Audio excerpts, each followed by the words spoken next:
네, 안녕하세요. 오늘 소규모 건축사 사무소의 스마트한 빔 스토리 사회를 맡은 최용성입니다. 저는 항상 패널로만 있다가 이렇게 제가 사회를 보게 되니 너무 어색하고 오늘 잘 할 수 있을지 모르겠지만 두 분 소장님의 그 빔 스토리를 잘 듣기 위해서 한번 사회자로서 열심히 해보도록 하겠습니다.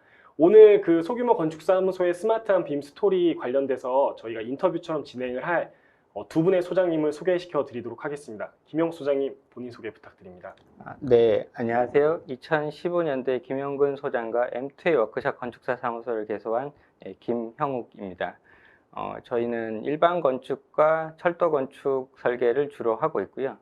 레빗과 BIM을 활용해서 모든 설계를 진행하고 있는 사무소입니다. 네. 왜 젊은 건축사 사무소인 거 얘기 안 하시나요? 네, 젊은 건축사 사무소입니다. 네. 보시는 것보다 화면보다 굉장히 젊으십니다. 여러분들 오해 없으셨으면 좋겠습니다. 네. 네, 김영은 소장님 본인 소개 부탁드리겠습니다. 네, 안녕하십니까. 저는 M2A 워크샵 건축사 사무소를 공동 창업하였다가 2020년부터 네버메스 건축사 사무소를 운영하면서 학생들의 설계를 가르치고 있는 김영근입니다. 오늘 두 분 M2A와 네버메스 건축사 사무소 두 분 소장님을 모시고 저희가 이제 웨비나를 진행을 할 건데요. 주요 컨텐츠는 이렇습니다. 두 분이 이제 BIM으로 설계를 했던 대표 프로젝트를 먼저 소개를 할 거고요. 두 분만이 갖고 있는 설계 방식, 그 다음에 팁 앤 트릭, 그 다음에 2D 설계랑 비교했을 때 BIM 설계의 장단점에 대해서 먼저 좀 얘기를 들어보도록 하겠습니다. 저희가 자료를 좀 준비하긴 했지만 아무래도 좀 인터뷰 형태로 진행을 하다 보니까는 좀 실질적인 실무에서 어려웠던 점 위주로 좀 얘기를 나눴으면 좋겠습니다. 먼저 대표 프로젝트에 대해서 좀 소개를 부탁드릴 건데요. 김영수 소장님, 저희가 부탁드렸을 때 이제 8개의 프로젝트를 꼽아 주셨어요. 제가 알기로는 더 네. 많은 프로젝트를 진행하셨는데 혹시 이 중에서 가장 기억에 남는 대표 프로젝트를 좀 소개시켜 주실 수 있을까요? 저희가 대표 프로젝트라고 이제 꼽은 거는 이유는 이제 처음 했던 BIM 프로젝트 영운제 같은 경우가 좀 기억에 남는 편이고 단독주택이었고 개인 건축주임에도 불구하고 저희가 이제 BIM으로 설계를 해보자 이렇게 했었던 프로젝트라 기억이 남고요. 그리고 이제 포항 이제 수산물 저장 창고 현상 설계를 이제 저희가 한섬건축과 같이 BIM으로 설계를 해서 당선이 됐던 게 기억이 남습니다. 그리고 이제 그 후에 이제 김영근 소장의 네버메스 건축과 협업을 해서 진행을 한 9호선이라든가 최근에 진행한 그리고 경주 상가주택 같은 이런 프로젝트들이 이제 저희한테 가장 기억이 남는 것 같습니다. 네. 김영근 소장님은 혹시 이 중에서 대표 프로젝트 기억에 남는 거 있으실까요? 다 기억이 생생한데요. 일단 도화동 골목재생 같은 경우가 굉장히 복잡한 기존 골목길 일을 BIM으로 진행을 했습니다. 그래서 먼저 실측을 하기 위해서 아이폰을 가지고 각 골목을 돌아다니면서 스캔을 했고요. 그 데이터를 기반으로 도면화를 시키고 주민들과 소통을 했던 프로젝트라서 기억에 남고요. 특히 또 포항 수산물 같은 경우는 저희가 현상 설계 처음으로 도입한 사례인데 저희가 야근 없이 한 달 동안 과자도 먹어가면서 재밌게 했던 프로젝트라 많은 추억이 많네요. 네. 네. 협업하는 그 한성건축에서는 밤을 새고 두 분은 이제 빔으로 작업을 하니까 밤을 안 샜다. 이런 건가요? 예, 저는 대답하지 않겠습니다. 그러면 저희가 그 대표 프로젝트를 2015년도부터 시작하셔서 두 분이 계속 BIM으로 작업을 하시고 계신데 BIM으로 현상 또는 이제 뭐 수위 설계부터 다 하시는 이유가 혹시 있으실까요? 또 하는 계기? 뭐 이런 것들. 원래 학부 때부터 이제 3차원 프로그램을 좋아했었고요. 그래서 그것들이 기반이 돼서 한 2005년도쯤에 이제 레빗이라고 하는 프로그램을 알게 됐던 것 같아요.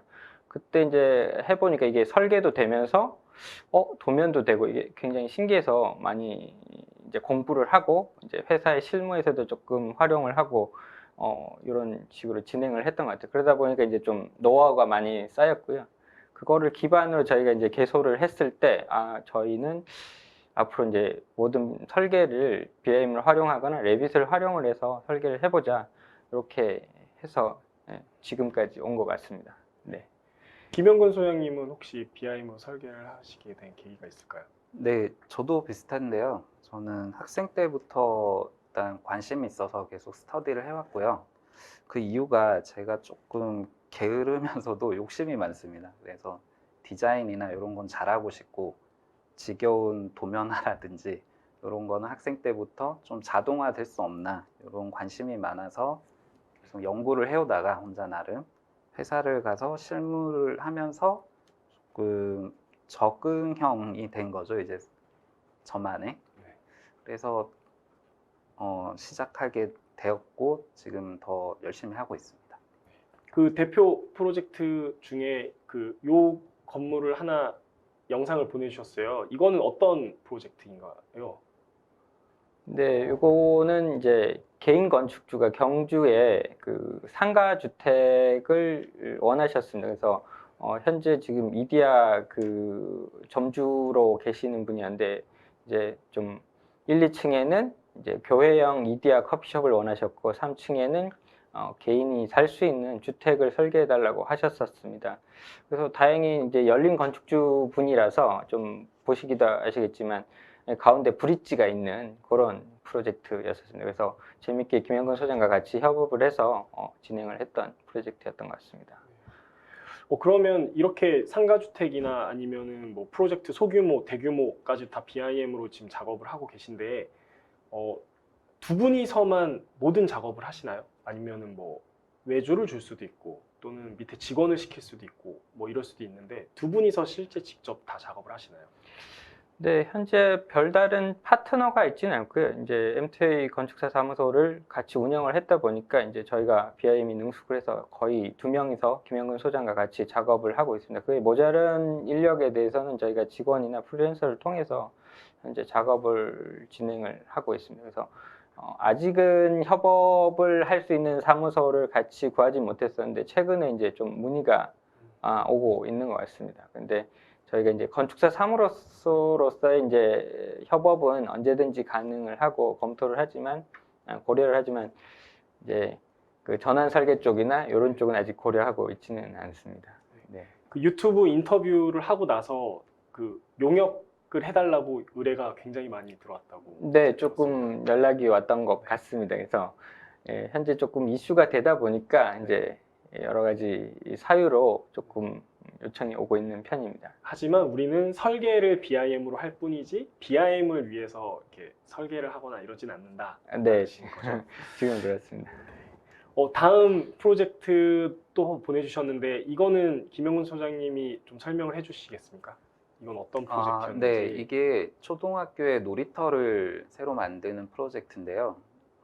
일단은 예전과 다르게 요즘은 사용자 참여형 설계이기 때문에 학부모와 학생들, 선생님들까지 해서 의견을 모아서 디자인을 하고요. 기획을 하고 그런 것들을 반영해서 설계를 하는, 어떻게 보면 굉장히 절차도 복잡하고요. 중간에 변수도 많습니다. 그래서 대응해야 되는 수정이 많다는 얘기죠. 네. 그리고 또 초등학교마다 현장이 다 반듯하지가 않습니다. 도면도 없는 데도 있고요. 요거 역시도 그냥 아이폰에 스캔으로 측량을 해서 리캡으로 환경을 모델링 하고요. 거기에서 이제 시설물들을 BIM으로 만들어 간 사례입니다. 보시면 알겠지만 단순하지만 저희가 가진 모든 기술들을 쏟아부어서 하고 있는 그런 프로젝트들입니다. 지금 이거는 3D 스캐닝해서 주변 지형을 레빗으로 만든 다음에 그 다음에 비정형적인 어떤 그 놀이터나 이런 시설물들은 라이노에서 작업을 해서 이제 인사이드 레빗으로 해서 이제 레빗으로 갖고 들어온 케이스인 거죠? 네, 맞습니다. 그 인사이드 레빗이 되기 전까지는 별도의 프로그램에서 SAT 방식으로 가지고 오느라 힘들었는데 네. 최근에는 좀 많이 편해져서 더 잘 활용하고 있습니다. 네, 두 분이 이제 대표 프로젝트에 관련돼서 좀 설명을 해주셨는데 두 분이 이렇게 2015년도부터 지금까지 빔으로 이제 설계하는 방식에 대해서 조금 궁금해서 좀 질문을 드리도록 하겠습니다. 먼저 김영근 소장님께 질문을 드리도록 하겠습니다. BIM 설계의 장점은 저희뿐만 아니라 뭐 교수님들 또 웨비나에서 다 장점을 얘기를 하니까 최대의 단점이 무엇일까요? 이래서 어렵다, 이래서 하지 마라, 뭐 이런 단점이 무엇일까요? 딱히 단점이라기보다는 이제 뭐라 그럴까, 조금 초기의 시간이 조금 더 걸리는 거라고 저는 생각을 합니다. 단순히 빠르게 이제 계획안을 보여드려야 되고 그 부분들을 이제 어필해야 되는 입장에서 BIM 툴이 조금 CAD 방식하고는 좀 다르다 보니까 이런 부분들이 좀 단점이지 않나 이런 생각을 하고 있고요. 나머지는 지금 현재 변화되는 추세로 봐서는 좀 더 시간이 효율성에 맞춰서 진행하리라 보기 때문에 그 부분은 이제 단점에서 좀 극복될 거라고 저는 판단을 하고 있습니다. 그 BIM 설계 소장님이 보셨을 때 가장 단점이 기존의 프로세스나 어떤 방식이 좀 바뀌는 거에 대한 적응력? 네네. 네, 그런 게 어려움이 좀 있다라고 얘기해 주셨고, 김영근 소장님은 혹시 BIM 설계의 최대 단점이 무엇인지 좀 설명해 주실 수 있을까요? 네. 기존 작업과 비교했을 때 단점인데요. 요즘에 프로젝트가 점점 복잡해지고 있는데 그러다 보니까 BIM 프로그램이 플랫폼화 되어 가고 있습니다. 그 얘기는 부족한 어떤 기능이나 프로젝트마다 필요한 특수한 것들은 다른 소프트웨어나 어떤 스크립트나 이런 걸로 좀 보완을 해야 되기 때문에 조금 더 스터디해야 되는 것들이 많아졌다.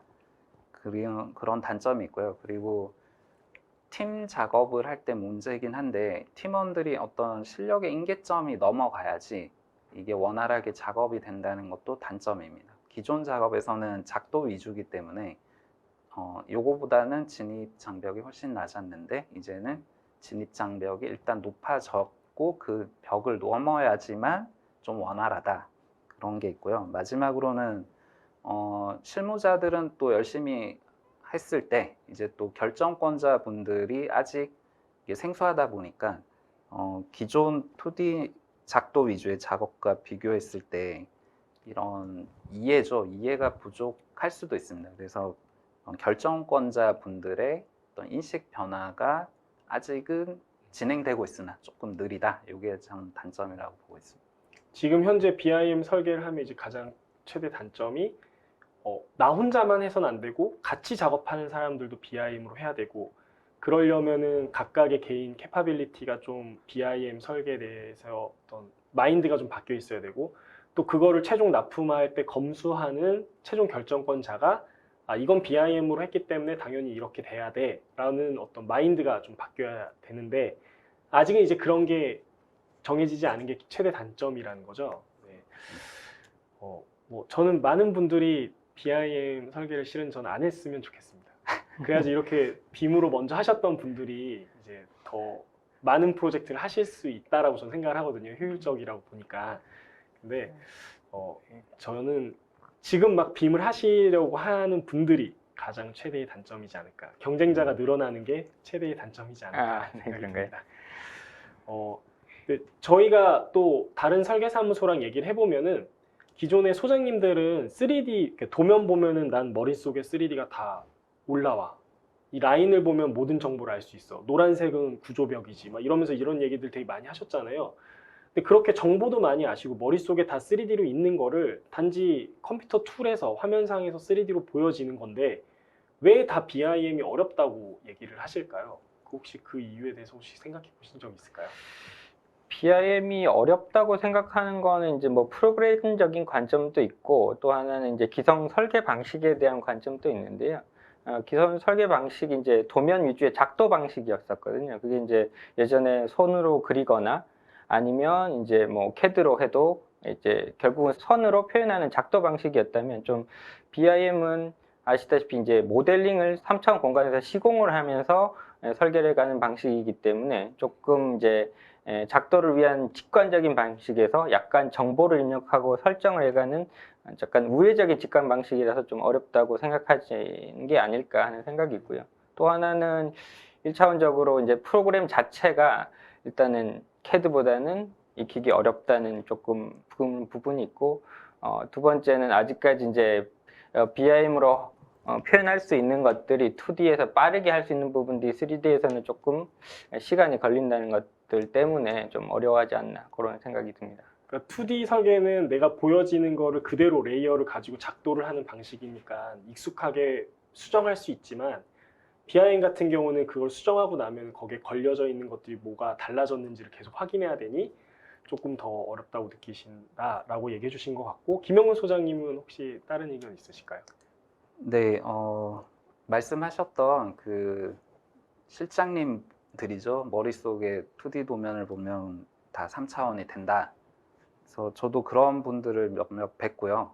실제로도 굉장히 잘 하십니다. 근데 문제가 그분이 모든 도면을 그리시는 게 아니기 때문에 같이 작업을 하시는 분들은 이제 경험이 다 다르시기 때문에 그런 능력이 없습니다, 아직. 그래서 시각화되면서 같이 협업하고 소통할 수 있는 그런 작업이 저는 굉장히 중요하다고 생각하는데, 그래서 그런 관점에서 봤을 때는 BIM을 한 번에 프로젝트에 도입을 하겠다고 하면 굉장히 어렵고요. 또 아까도 얘기했다시피 점점 규제나 어떤 요구사항은 복잡해지니까요. 그래서 저는 무조건 점진적으로 할 수 있는 만큼만 목표를 정해서 도입을 했으면 좋겠고요. 그리고 두 번째는 이게 익숙해져야 됩니다. 그러니까 이게 이해를 하고 이런 문제라기보다는 시간과 노력을 들여서 이 작업 방식이 조금은 처음에는 힘들더라도 익숙해질 때까지는 조금 노력이 필요합니다. 아무래도 김영훈 소장님께서 얘기해 주셨던 거는 한 번에 모든 걸 다 적용하려고 하다 보니 어렵고, 또 뭐 이렇게 점진적으로 이렇게 단계별로 진행을 해야 되는데 막 그거를 빠른 시간 안에 도입을 하려고 하다 보니까 어려움을 좀 느끼는 것 같다라고 얘기해 주신 것 같습니다. 다음 또 한 가지 질문이 있는데요. 그 3D에서 이제 CAD 도면으로 이제 추출을 하면은 빔에서 세움터가 안 된다 해서 저희가 이제 만든 앱도 있고 하지만 여전히 어렵다라고 얘기를 하셨습니다. 혹시 이런 부분은 어떻게 해결하셨는지? 뭐 저희가 아직도 약간은 좀 겪고 있는 문제이기는 합니다. 근데 요즘은 굉장히 많이 개선이 됐다고 생각을 하고요.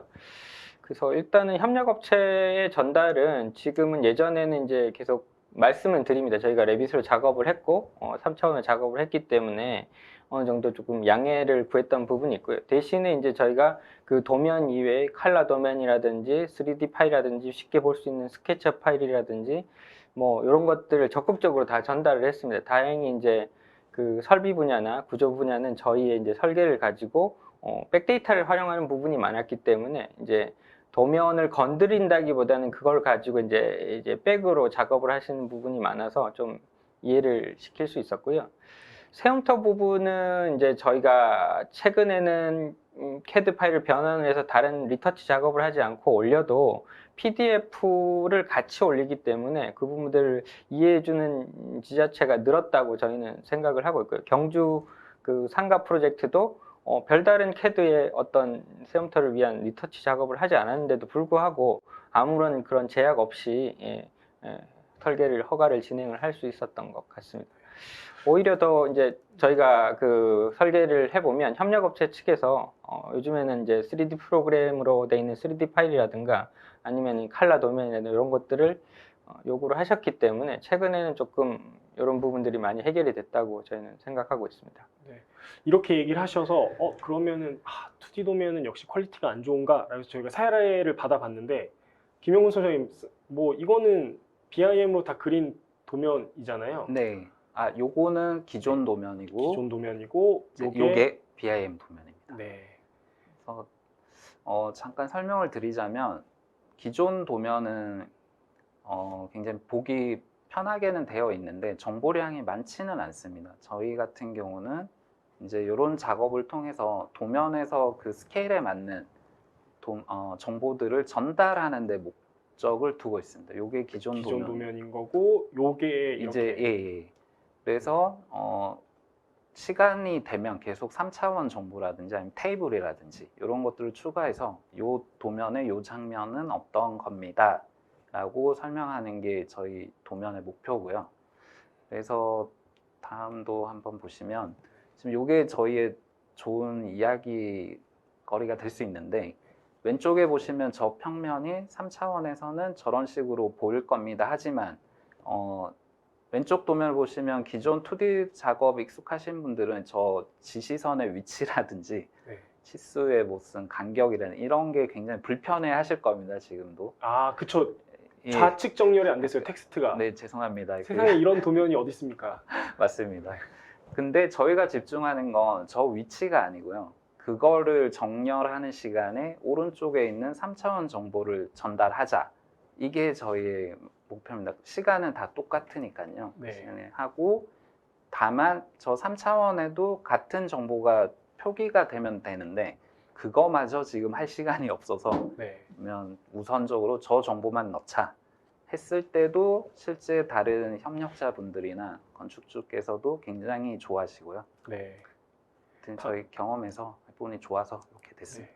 다음 도면도 보면 아, 요것도 네. 같은 상황이죠. 이게 건축 분야이기 때문에 보통 도면을 보면 저렇게 평면만 작업 위주로 하겠죠. 네. 근데 저희는 토목 구조까지 하는 김에 같이 모델링을 하고 정보를 기입했기 때문에 이 도면을 토목 분야의 분들도 참고를 하시는 거죠. 그래서 이 도면 하나로 여러분들께서 이제 소통도 하고 의견도 주고 적극적으로 참여가 될 수 있는 가능성이 있는 거죠. 네. 저는 이거 작업하신 도면을 보면서 조금 놀랐던 게, 놀랐다기보다는 재밌다고 느꼈던 게 2D 주석으로 한 거는 다 약간 그 핫핑크색으로 다 라인을 쓰셨어요. 그래서 확실히 모델링이랑 주석이랑 작업자가 확실히 구분이 되더라고요. 근데 저도 작업할 때는 이제 그렇게 하지는 않았거든요. 그래서 아, 이렇게 하니까 되게 명확하게 보이는구나 라는 거를 조금 많이 느꼈던 것 같습니다. 이게 지금 계속 다 BIM으로 해서 이제 시공사에 이제 전달했던 도면들인 거죠. 네, 맞습니다. 이게 말씀하신 대로 저희는 도면이 언제까지 흑백이냐. 네. 그래서 저희는 최대한 컬러나 어떤 기술적인 표현으로 이해를 시킬 수 있다면 네. 적극 도입하고 있습니다. 네. 뭐 이런 사례, 네, 제가 봤을 때는 이거는 굳이 네, 뭐 도면 추출에 대한 문제가 아닌 것 같다라는 생각이 많이 들고 있습니다. BIM으로 작업을 하면은 정말 작업 속도가 빠르다라고 생각을 하시나요? 왜냐하면 저희 어떤 웨비나나 이런 거 보면은 빔이 뭐 빠르다 막 이런 얘기들을 많이 하시잖아요. 그거 어떻게 소장님은 생각하시는지. 뭐 프로젝트 규모나 아니면 이제 숙련도에 따라서 저희는 다르다고 생각을 합니다. 저희가 대충 이제 현재 어느 정도 이제 저희가 노하우가 쌓였다고 판단을 했을 때 한 4층 규모의 한 일반적인 근생이나 아니면 뭐 상가 같은 건물들을 설계할 때는 캐드와 거의 비슷하다고 생각을 합니다. 네. 그렇지 않고 이제 조금 그보다 규모가 작을 때는 캐드가 좀 더 빠를 것이고, 근데 규모가 굉장히 커져가면 갈수록 저희는 이제 현재 입장에서는 BIM이 훨씬 더 빠르다고 저희는 생각을 하고 있습니다. 그리고 이게 그 문제를 극복하는 게 여러 가지 이제 표현이 있겠지만 이제 패밀리라든가 아니면 이제 작업자의 숙련도라든가 아니면 설계 지식이라든가 이런 것들이 다 고려가 되어야 되겠지만 현재 이제 저희가 김영근 소장과 진행하는 이런 프로젝트 중에서는 그렇게 저희는 정의할 수 있을 것 같습니다. 그럼 김영훈 소장님 어떤 부분이 작업이 빠르다라고 생각하시나요? 네, 뭐 네. 이미지로 좀 설명을 해주시면은. 네, 이 이미지는 간섭 체크를 이제 레빗이죠. 여기 안에서 메뉴바에 있습니다. 그래서 눌러가지고 어디가 객체끼리 간섭이 됐다라는 보고서 같은 것도 산출할 수 있는 거죠. 모든 걸 다 체크하진 않지만 이제 여기서 우선순위 높은 것들을 저희가 먼저 수정을 해 나가는 거죠. 그래서 이런 간섭을 없애는 것도 BIM 작업에서는 중요한 작업인데 기존 작업에서는 이거를 사람이 일일이 아까 그 실장님들이죠, 그 네. 초능력자분들이 한 작업을 꽤 하셔야지 이제 되는 네. 걸로 저는 알고 있습니다. 그분들은 보면 알기 때문에. 네. 이것도 이제 사례로 하나 보여주셨어요. 뭐 이렇게 작업을 하니까 굉장히 빨랐다라는 네. 것 같은데 이것도 설명을 좀 해주시겠습니까? 네, 요 자료들은 저희가 보시는 관점은 처음에는 굉장히 러프하지만 진행이 되면서 상세하게 가는 그 과정을 즐기시면 되고요. 네. 여기에서 이제 중요한 게 데이터베이스가 구축이 되어 가면서 산출되는 것들이 이제 더 정확해지고 명쾌해진다. 이런 개념으로 보시면 됩니다.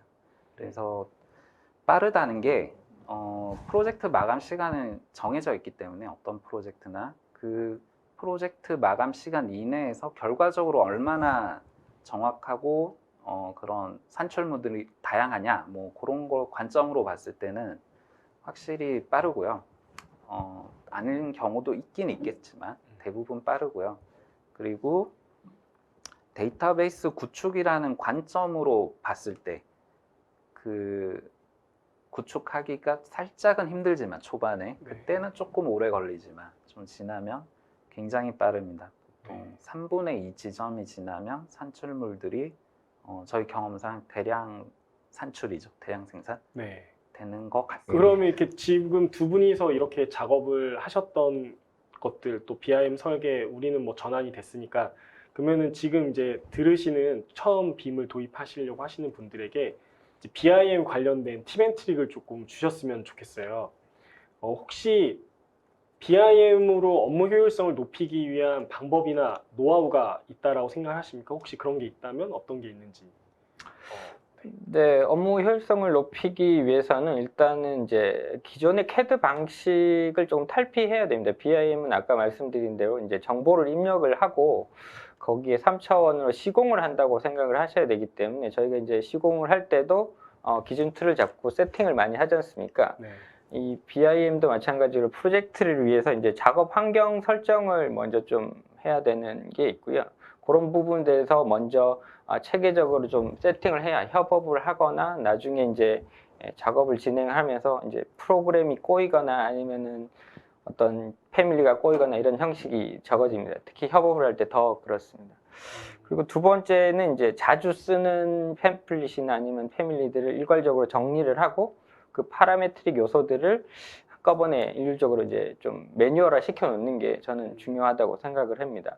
혼자서 모든 걸 작업하는 게 아니기 때문에 그런 부분들이 세팅이 잘 돼야 이제 공동으로 작업을 할 때 효율성이 좀 높아지지 않나 생각을 하고요. 또 한 두 가지 정도가 더 있는데요. 마지막 세 번째는 이제 소규모 사무실에서는 모든 것들을 다 만들 수가 없습니다. 모든 것들을 다 만들 수가 없기 때문에 그때그때 필요한 것들은 이제 해외에 잘 되어 있는 이제 사이트를 통해서 구매를 하는 것도 저희는 적극 추천을 드립니다. 그 시간이 굉장히 BIM을 효율성 있게 만들어 준다고 생각을 하고요. 이제 마지막 하나로는 이제 저희가 워크 쉐어링을 꼭 활용을 하는 게 맞다고 저희는 생각을 합니다. 모든 설계들도 협업을 하지만 주거니 받거니에서 동시에 작업이 안 되는데 이제 BIM은 레빗의 ABC 프로를 통해서 충분히 이제 콜라보가 가능하기 때문에 저희는 적극적으로 활용을 하고 있습니다. 이런 것들이 모여야 이제 효율성이 좀 높아지는 것 같고요. 좀 마지막으로 이제 설계사무소도 마찬가지겠지만 BIM도 숙련자가 굉장히 중요한 실정입니다. 그래서 그 숙련을 위해서 뭐 한 사람의 숙련자가 됐든 아니면 이제 PM급의 숙련자가 됐든 적극적으로 그 숙련자가 프로젝트에 참여를 해야지만이 업무 효율성이 높아지지 않나 그렇게 생각을 합니다. 네. 네. 그러니까 얘기해 주신 거 보면은 그 패밀리나 아니면 템플릿 이런 것들을 자주 사용해야 되지만 만약에 그거를 구축할 여력이 안 되면 해외에 있는 템플릿 같은 게 그렇게 저는 비싸진 않더라고요. 한 $10면 네네. 살 수 있는 것들을 맞습니다. 사서 이제 내가 구축하려는 시간을 좀 줄이고 그 다음에 그 레빗에서 장점이 이제 워크 쉐어링 여러 사람이 한 파일에서 같이 작업할 수 있는 기능을 적극적으로 조금 활용을 한다면 이제 업무 효율성을 좀 높일 수 있다. 이렇게 얘기를 해주신 것 같습니다. 김영근 소장님께서 혹시 이 영상을 보시면서 혹시 업무의 노하우나 이런 것들에 대해서 좀 얘기해 주실 수 있을까요? 네, 지금은 이게 지하철 역사 프로젝트인데요. 저 에스컬레이터가 유료로 구매한 복잡한 패밀리였고요. 네. 저걸 만들려고 했으면 힘들었겠죠. 네. 네, 그리고 저런 패널이나 이런 것들은 어떻게 할까 하다가 커튼홀 패널로 하자. 기본 기능이 있으니까. 네. 그래서 그거를 어떻게 잘 구성해야지 우리의 그 실제 스펙, 제품 스펙에 맞출 수 있는지 연구를 해서 파라미터를 걸어서 만들었고요. 그다음 요것도 하나. 네, 네. 이것도 그냥 점자 블록인데요. 네. 저게 바탕 마감이 계속 변화합니다. 프로젝트를 하다 보면. 근데 저것만 딸랑 만들기는 쉽지만 이제 바닥 마감이 변경되는 거를 대응시키기 위해서 좀 파라미터 작업을 했던 거고요. 그래서 이런 것들이 저희가 만드는 패밀리에는 좀 많이 녹아 들어 있습니다. 그래서 좀 편하게 작업할 수 있게 좀 신경을 쓰는 편이고요. 그리고 이런 게 아까 네. 김영 소장님이 말씀해 주신 그 좋은 말씀의 사례들이죠. 그래서 저는 노하우라고 한다면 별건 없고요. 첫 번째는 아카이브를 하는 그 노력이 필요하다. 네. 그래서 패밀리가 됐건 아니면 구매한 패밀리도 그게 어떻게 사용되는지 그런 것들을 계속 기록해 두고요. 그리고 네. 팀원들끼리 공유를 해야 됩니다. 그래야 다음 프로젝트 할 때 요거를 수정하고 싶으면 뭘 만져야 되나 네. 그걸 다시 또 스터디하는 걸 방지하기 위해서 꼭 중요하고요. 그리고 또 한 가지는 저는 혼자서 95%만 하자라는 네. 그런 마음가짐이 있는데 그게 뭐냐면 첫 번째는 모델링이고요.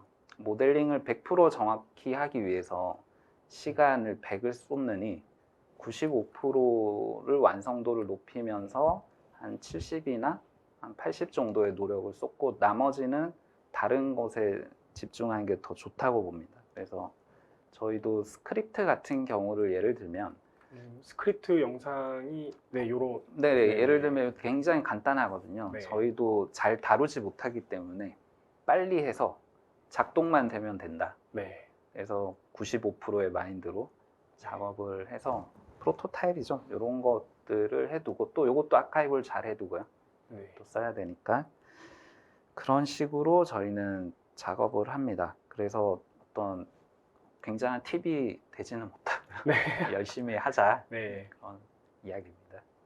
많은 분들이 이제 템플릿이나 패밀리 이런 것들에 대해서도 되게 많이 고민을 하고 계신 것 같아요. 그래서 저희도 지금 배포를 하려고 제가 예전에 썼던 프로젝트의 패밀리들을 지금 모으고 있는데 그 정리하는 게 쉽지가 않더라고요. 그래서 네. 네, 다음 웨비나 때는 이제 조금 그런 것들을 같이 공개할 수 있지 않을까 이렇게 생각이 듭니다. 지금 보여주시는 화면은 그 지하철 역사 설계 했을 때 이제 대안 검토했던 부분들인데 이것도 설명을 좀 해주시겠어요? 네, 이게 지하철의 이제 자연 채광을 위해서 에너지 절감이나 쾌적성을 위해서 천창을 이제 계획을 하는데 네. 그 모양이 어때야 되냐, 또 그게 상단의 보행자들의 간섭은 또 어때야 되나 이런 것들을 검토하는데 크게 대안 두 가지가 있어가지고 네. 그거를 대안 검토 기능을 이용해서 이렇게 자료를 만들어서 그 같은 프로젝트 참여하시는 분들과 쉽게 소통을 해서 빨리 결정했던 네. 사례입니다. 그래서 최종적으로는 이렇게 드렸는데 다들 이제 보시고 이게 네. 더 좋겠다 이런 식으로 결정을 하셨죠. 그 두 분의 결국엔 업무 효율성을 높이기 위한 거는 많은 DB를 갖고 있어야 되고 뭐 많은 데이터들을 이용할 수 있는 그 적절한 어떤 소스들이 많아야 된다 뭐 이렇게 얘기를 해주시는 것 같습니다. 두 분은 지금 M2A는 강남에 계시고 네버메스는 강북에 계시죠. 네네. 그 두 분이 이제 회사가 이제 분리되면서 위치가 다른데 어떤 방식으로 좀 작업을 하시는지 궁금하거든요. 저희는 이제 그 오토데스크사의 ABC 프로를 활용을 해서 저희는 이제 콜라보를 진행을 하고 있습니다. 그래서 저희도 당초에는 이런 기능이 막연하게 있다는 것만 알았는데요. 그거를 활용을 해서 지금은 모든 프로젝트를 같이 진행을 하고 있습니다. 그래서 굳이 만나거나 뭐 아니면은 이제 같은 공간에 있지 않아도 이렇게 클라우드 상에서 현재 작업 진행을 하고 있습니다. 굉장히 저희가 활용을 해보니까 안정성이 굉장히 좋았고 뭐 싱크 속도도 굉장히 빨랐던 것 같습니다. 그래서 처음에는 조금 비용 때문에 고민을 했었는데 지금은 이제 뭐 협업을 할 때는 적극적으로 좀 추천을 하고 있습니다. 이게 아무래도 ABC 프로 같은 경우는 지역이나 위치가 다르다 보니까 같은 VPN을 써서 서버를 구축을 못 하셔서 클라우드 구축을 이제 쓰셔서 진행을 하신 거잖아요. 네네. 네, 속도가 생각보다 빠르다고 하시니 오토데스크에 다니는 사람으로서 굉장히 기분이 좋은 것 같습니다. 네. 김용 선생님 어떻게 네. 작업하셨나요? 뭐 작업은 저희 말씀하신 대로 진행하고 있고요. 저희가 또 그 외에 특별하게 중요하게 생각하는 게 프로젝트 관리하는 방식도 있습니다. 그러니까 프로젝트가 복잡하다 보니까 이게 모델링 안에서 정보를 다 기입한 게 조금 불합리할 때도 있거든요. 네. 그래서 다른 공유 노트나 메모 플랫폼을 활용해서 프로젝트 끝까지 아카이브로 남기고요. 네. 그리고 BIM 작업 같은 경우는 말씀하셨다시피 그 ABC 콜라보 제품으로 정말 잘 활용하고 있고요. 그리고 그게 이제 저는 좋았던 게 그 백업을 거의 싱크할 때마다 무한으로 만들어 주더라고요. 네. 그래서 좀 실수했더라도 되돌릴 수 있습니다. 그래서 그게 굉장히 좋아서 저희도 몇 번이나 형님 요 슬라브 못 보셨나요? 상황에서 네. 많은 도움을 받았고요. 네. 그래서 저희가 굉장히 좋아했고 효율도 높았던 작업입니다. 이런 식으로 이제 같은 화면을 웹상에서 보거나 아니면 리비전 남기는 거를 뭐 레빗에서도 볼 수 있지만 이제 클라우드에 있는 플랫폼에서 서로 보면서 이렇게 기록을 남겨가면서 얘기하셨다는 그 사례 이미지인 거죠. 네네, 맞습니다. 저희가 이게 이런 클라우드에서 보이는 이 3D 이미지로서 서로 간의 소통이나 아니면 이제 설계자 간의 엔지니어링 회사와 뭐 아니면 설비 회사 이런 부분의 소통도 했지만 이게 이 프로젝트는 이제 서울시 도시철도 기반 본부에 있는 그 서울시하고도 저희가 소통을 하는데 굉장히 많이 활용을 했던 상황입니다. 그래서 저희 입장에서도 굉장히 만족스러웠고 또 실시간으로 사람의 눈높이에서 이동이 가능하기 때문에 저희는 이제 일반인이나 아니면은 비전문가 입장에서도 굉장히 만족스러웠던 프로그램이었다고 생각을 합니다. 네. 네. 질문이 하나를 주셨어요. 질문을 주셨는데 그 지하철역 용역 발주 방식이 궁금하다라고 해서 근정건축의 김지호 부장님께서 질문을 하셨습니다. 통상적으로 지하 정거장 구조물은 노반 구조에서 설계를 하는데 그 데이터를 기반으로 건축에서 모델링을 하신 건가요? 라고 물어보셨습니다. 네, 맞습니다.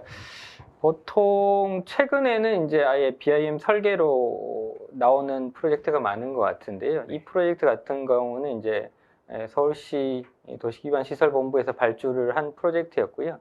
2D 프로젝트였습니다. 그래서 발주처를 설득을 해서 BIM을 진행을 하겠다고 단독 이제 건축에서 진행을 하겠다고 했던 프로젝트였고요. 그러다 보니까 이제 설계 자체는 노반 분야에서 그 구조물을 설계를 했었습니다. 그거를 인터페이스를 통해서 저희가 받아서 구조 모델링을 한 케이스고요. 요 부분이 맞는지 안 맞는지는 항상 이제 저희가 일반도 인터페이스를 통하던 방식으로 특히 이제 레빗을 활용을 해서 인터페이스를 했습니다.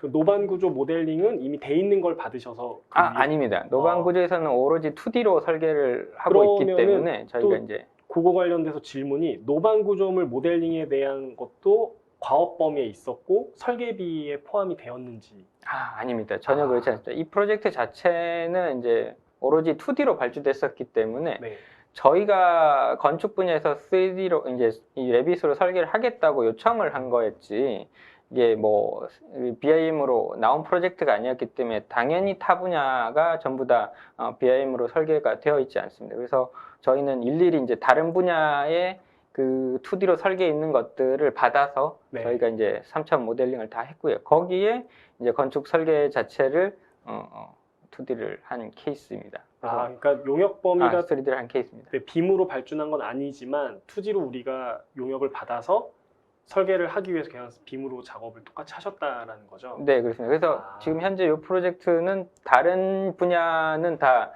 DWG 파일로 작업이 되어 있고요. 저희 이제 건축 분야에서만 이제 BIM으로 레빗으로 작업이 되어 있는 상황입니다. 발주처가 진짜 좋아했겠네요. 이제 건축 발주자 측에서는 좀 많이 좋아한 케이스였습니다. 그래서 앞으로는 근데 전 분야가 좀 같이 설계를 협업을 해서 저희가 이제 노반 구조물을 이렇게 이제 직접 만들지 않고 이제 다른 분야에서 만든 걸 적극 활용해서 쓸 수 있는 정도였으면 좋겠습니다. 질문이 계속 또 오고 있는데 저희가 이번 웨비나를 또 상상진화에서 또 준비해 주셨지 않습니까? 그래서 저희가 PPL이 좀 들어가야 됩니다. 그래서 요 질문을 드리겠습니다. 그러니까 왜냐하면 BIM 설계를 잘 하시는 분들은 굳이 파트너 없이도 구매가 가능한 이스토어나 이런 것들 위해서 많이 하시는데 저희 골드 파트너인 상상진화에서 제품을 구매하는 것이 뭐 좋거나 아니면은 뭐 이게 장점이다라고 할 만한 것들이 있을까요? 근데 저희 같이 작은 회사는 그 돌발 상황이 발생하죠. 생소한 플랫폼으로 옮겼기 때문에. 그럴 때 구글링을 하는 것도 저희는 비용으로 생각하거든요. 그래서 언제든 좀 지원을 받을 수 있느냐가 중요한 문제였고요. 네. 그리고 지원이 이제 저희도 실력이 늘어가면서 지원이 어디까지 되느냐 네. 이렇게 봤을 때 기술 지원부가 계시는데 거기서는 굉장한 그 API까지도 자유자재로 다루시는 네. 고수분이 계셔가지고 저희가 폭넓은 지원을 좀 받고 있습니다. 그리고 느낌이 어떤 느낌이냐면 BIM을 좋아하는 그런 동호인 느낌일까요? 네. 그래서 굉장히 잘 지원받고 네, 재미있게 네, 소통도 하고 있습니다. 약간 그 나는 BIM으로 프로젝트를 많이 해서 잘 하지만 혹시 모를 어떤 비상 상황에 대비를 해서 보험같이 이제 생각을 하시는 거네요. 네. 파트너의 어떤 지원들을. 맞습니다. 그 부분이 굉장히 크고요. 그리고 소규모 설계 사무실은 결국은 효율성의 문제가 가장 큰데 그 효율성이 아까 말씀드린 대로 비용하고 직결되는 분야입니다. 근데 파트너사가 있고 그 기술 지원이 원활할 때 저희가 이제 그게 더 세이브가 되고 프로젝트도 효율성이 높았던 것 같습니다. 그래서 저희는 솔직히 뭐 지금까지도 계속 이래로 계속 파트너사와 이렇게 진행을 하고 있습니다. 네. 굉장히 훈훈한 그 상상진화 마케팅 분께서 보시면은 굉장히 그런가요? 훈훈한 표정을 짓고 계실 근데 것 같습니다. 진실입니다. 저희 뭐 다른 게 고민을 하지는 않았던 것 같고 네. 초창기 도입부터 좀 상황이 저희도 배워가면서 해야 된다는 것들이 있었기 때문에 네.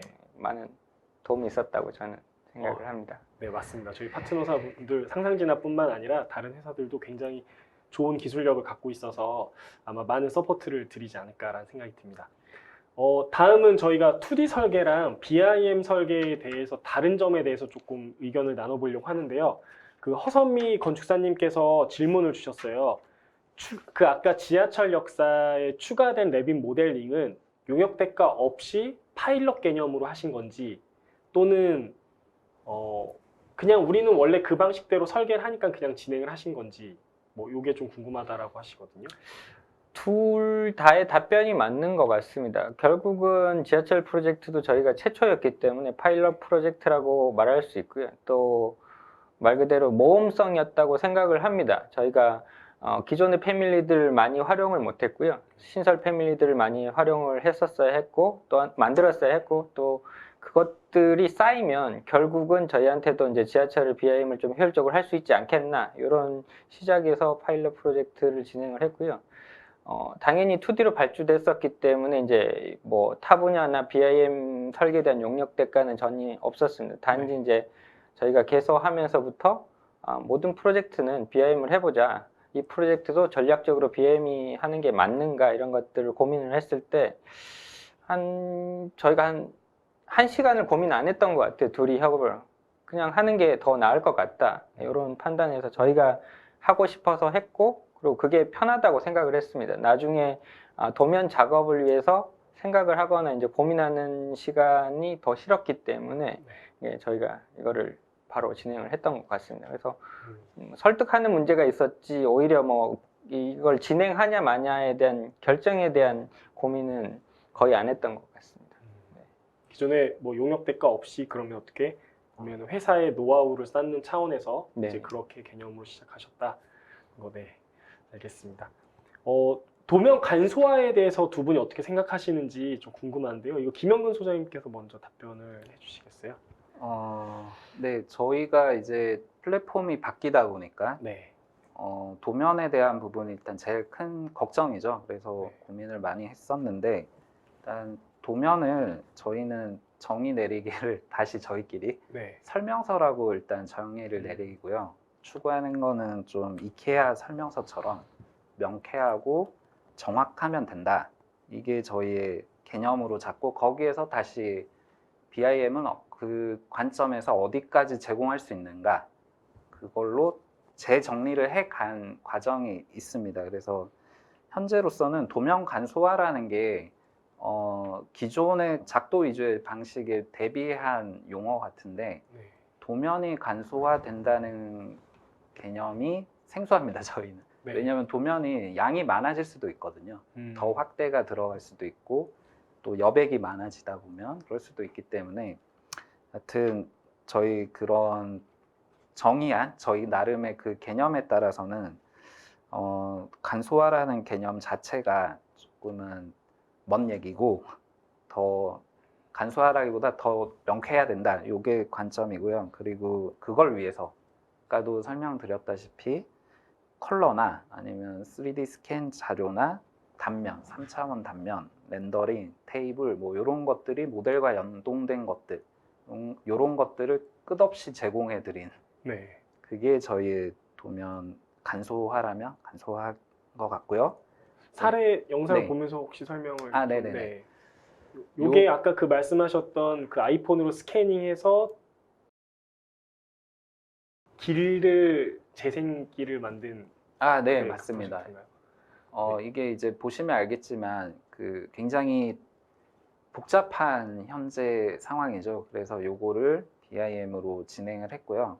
그걸 먼저 재현을 해야 되기 때문에 디지털 상에서 아이폰으로 간단히 스캔을 해서 작업을 했습니다. 그래서 도면을 보시면 그렇게 어렵지 않게 최대한 구성을 하려고 했고요. 네. 그래서 이런 스캔 데이터가 있으면 이거랑 같은 뷰에서 이런 것들 그다음에 사진도 계속 넣어주고요. 하여튼 이런 식으로 도면을 좀 명쾌하게 만들어 가는 게 저희의 목표였는데 이 프로젝트가 좀 잘 보여주는 것 같아서 넣어봤습니다. 그러니까 소장님께서 얘기를 하신 거는 도면의 간소화라기보다는 도면 양은 많아질 수 있다 하지만은 이 도면 한 장 한 장에서 보여지는 게 마치 이케아의 안내 조립도처럼 약간 커뮤니케이션 편한 도면이 중요하지 않겠냐라고 김영국 소장님께서 얘기를 해주신 것 같습니다. 김영국 소장님은 이거에 대해서 어떻게 생각하시나요? 저희도 같이 일하는 입장에서는 동일하다고 생각하고요. 도면이 명쾌하고 정보만 잘 전달되면 되지 이게 형식이 얽매일 필요는 없다고 생각을 하거든요. 근데 저도 이제 회사를 다닐 때 사수에게 배웠던 방식이 도면은 꽉 차야 되고 레이어가 맞아야 되고 정렬이 돼야 되고 치수선 높이가 맞아야 되고 뭐 그런 것도 있었는데 그게 이제 작도하는 방식의 설계에서는 어떤 중요한 부분이 있었을지 모르겠으나 지금은 이제 설계하는 방식이 아까 말씀드린 대로 선으로 작도하는 방식이 아니고 모델링 통해서 3차원을 시공하는 방식이고 그 안에 정보가 있는 설계 방식이다 보니까 그게 이제 그렇게 중요하다고 생각되지 않습니다. 그리고 예전이나 지금이나 전달하려고 하는 목적이나 이제 뭐 도면의 정확성이 명쾌하면 되지 이렇게 꽉 차야 된다거나 아니면은 필요 없는데 굳이 공통 상세 같은 것들을 많이 작성을 해서 도면 장수를 늘려야 되는 그런 방식은 저희는 좀 지향하려고 합니다. 그래서 최대한 3차원 모델링을 했기 때문에 그 부분이 필요하면 공통 상세보다 직접 상세를 그대로 활용하는 경우가 많고요. 아까 보셨다시피 사진이나 이런 3D 스캔이나 아니면 저희가 3차원 이미지를 통해서도 충분히 불필요한 도면들을 줄여서 간소화할 수 있다고 생각을 합니다. 그래서 화면에 보시는 이 프로젝트도 아까 도면 시트지에 여러 개를 배치를 해서 무조건 다 꽉 채워야 되겠다 이런 생각보다는 그냥 이 도면에는 이 정도 정보면은 충분하다. 그리고 오히려 그게 3차원 이미지로 한 번에 다 설명이 되면 그다지 그렇게 도면 형식에 대해서 집착하지 않은 편입니다. 그래서 사례로 보여주신 이미지들을 보면은 저렇게 3D로 설계를 해서 치수나 이렇게 데이터를 본 이미지들이 굉장히 많아요. 그래서 저도 보면서 굉장히 명확하게 표현을 하시려고 되게 노력을 많이 했구나라는 거를 좀 많이 느꼈던 것 같습니다. 두 분께서 얘기해 주신 이제 도면 간소화라는 거는 도면량이 늘 수도 있지만 그 도면 한 장 한 장에 다 꽉 채우기보다는 좀 커뮤니케이션 편한 도면으로 만드는 게 더 중요하다 라고 얘기를 해주신 것 같습니다. 그러다 보니까는 제가 이제 두 번째 질문이 도면을 채워야 되는 강박관념에 대해서 어떻게 생각하시나요? 라고 하려고 했는데 이미 김영욱 소장님께서 답을 내려주셨어요. 안 채워도 뭐 되지 않냐? 옛날처럼 뭐 PDF로 전달하는 거지 출력을 뭐 하고 막 한 장 한 장 돈을 받는 게 아니다 보니까 이제 내용이 채워지지 않아도 그 안에 커뮤니케이션만 충분하다면 꼭 채우지 않는다라고 해주신 것 같습니다. 네. 그러면 네, 다음 질문입니다. 그 BIM 작업에서 가장 중요한 것이 무엇일까요? 이번에는 김영훈 소장님께서 먼저 얘기를 해주시겠습니까? 네. 건축 프로젝트가 이 모든 것들이 순서대로 되지 않고요. 또 하나가 바뀌면 전체가 영향을 받기 때문에 이런 수정이 많습니다. 그래서 이런 것들에 대한 대응이 좀 중요하다라는 이야기를 하는 내용이고요. 그 다음에 중요하다고 생각하는 거를 또 설명드리자면 조금 설명이 길 수도 있는데 건축가가 그 노란 선을 그려서 고민을 해서 벽을 그렸는데 그 결과물이 작도로 표현되잖아요. 네. 그리고 그게 도면인 거고 그러면 시공자나 건축주가 그걸 다시 머릿속에서 이 사람은 어떤 고민으로 이 선을 그렸는지 역설계를 해야 되죠, 머릿속에서. 그러면 그 과정에서 최초의 그런 의도들이 좀 많이 그러니까 없어지게 돼 버리는 거죠. 그래서 그런 과정이 저는 좀 기존 작업은 좀 변환하는 과정에서 마찰이 되게 높다, 마찰이 심하다, 마찰 비용 뭐 그런 게 있는 것 같고요.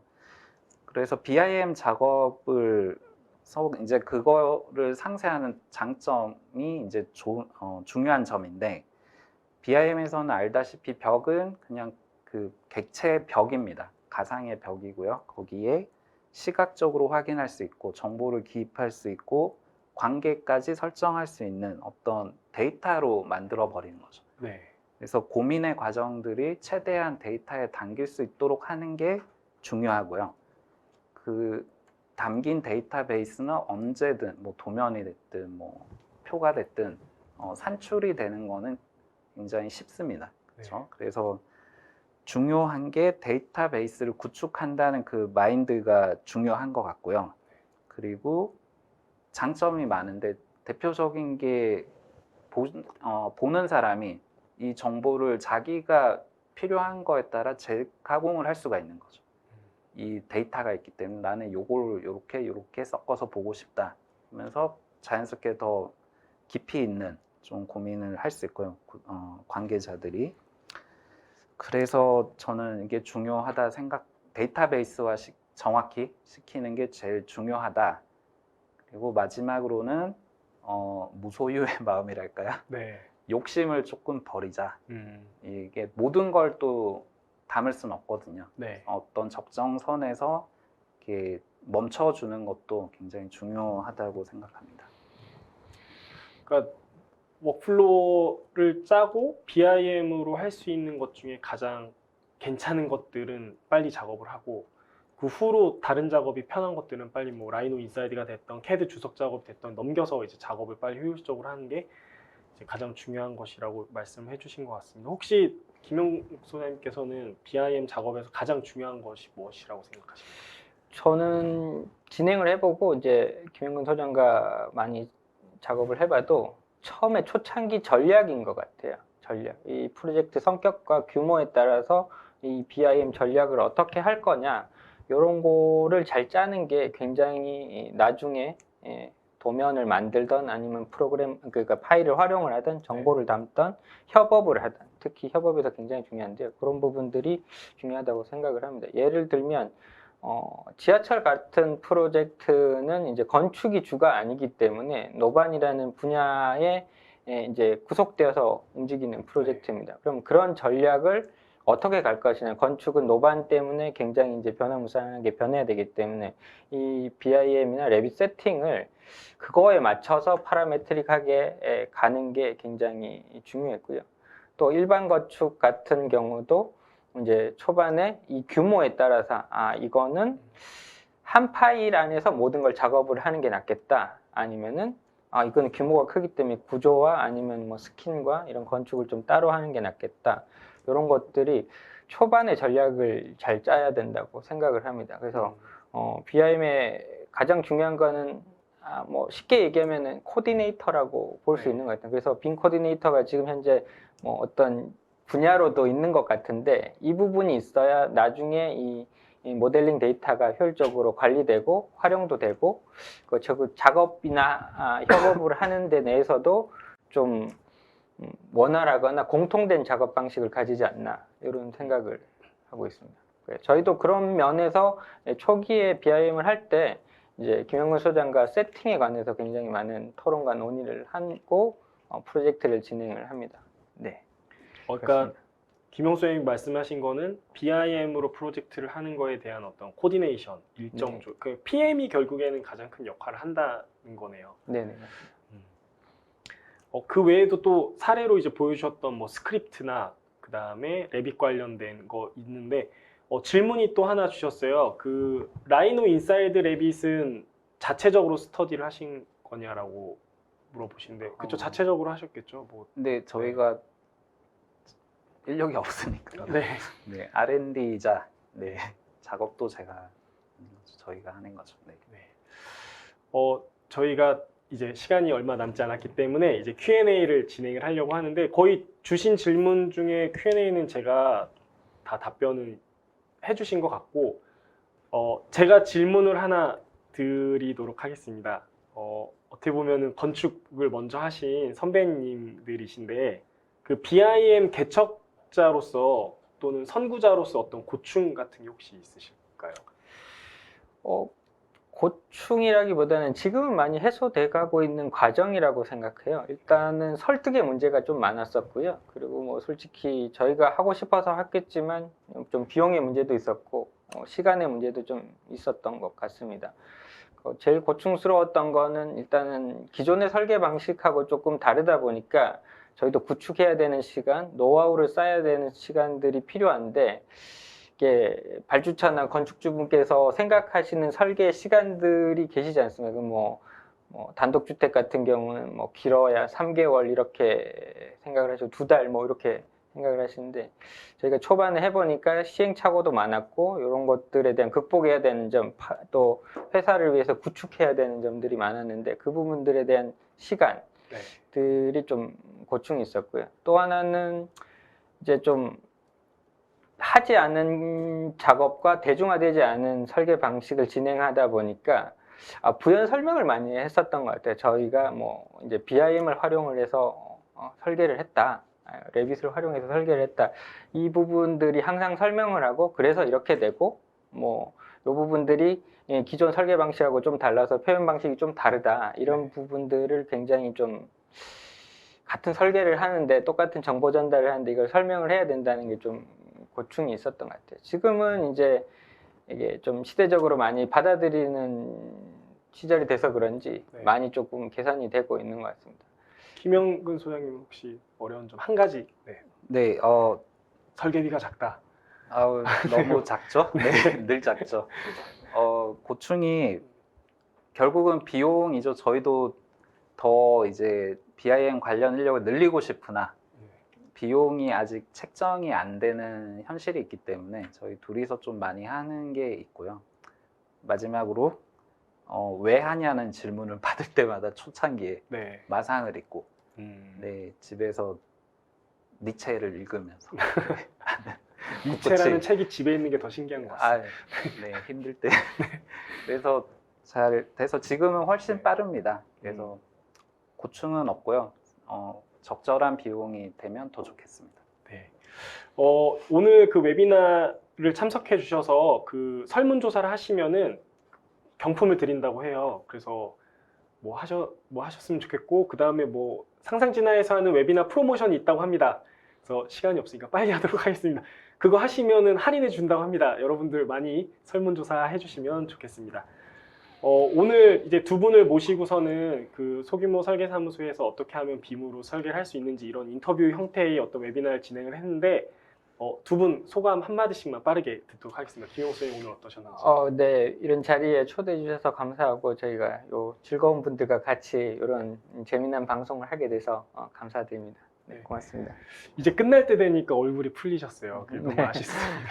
네, 김영근 소장님 어떠셨나요? 네, 저는 비하인드의 유재성님과 같이 방송을 해서 너무 좋았고요. 또 좋아하는 분들과 이렇게 추억이 될 것 같습니다. 그래서 좋았고 유익했으면 좋겠습니다. 네, 오늘 또 1시간 동안 웨비나를 참석해 주셔서 너무 감사드리고 또 두 분 준비해 주시고 발표해 주신 것까지 해서 너무나 감사드린다는 거를 대신 전달해 드리겠습니다. 저는 오늘 웨비나 사회를 맡은 오토데스크의 최용성이었습니다. 네, 김영욱입니다. 네, 네버메스 건축사 사무소 김영근입니다. 수고하셨습니다.